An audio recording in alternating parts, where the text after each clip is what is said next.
40 বছর পর যুদ্ধ পরবর্তী টাইনা নিয়ে আইসা ফাঁসির লটকাইছে, এটার নাম হলো শেখ হাসিনা। দুর্বল ভাবে তুমি মিয়া।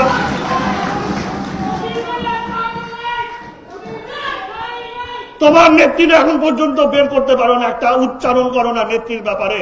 আর তুমি আমাদের দেখাও গৃহযুদ্ধ। আমরা কি চুরি পরে আছি নাকি?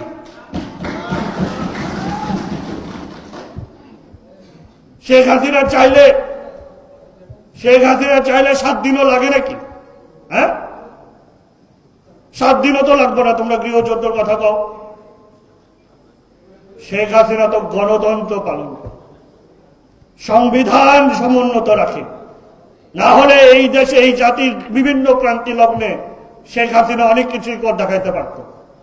সব সহ্য করছে, হজম করছে, কারণ সে জাতির পিতার কন্যা। সংবিধান এবং গণ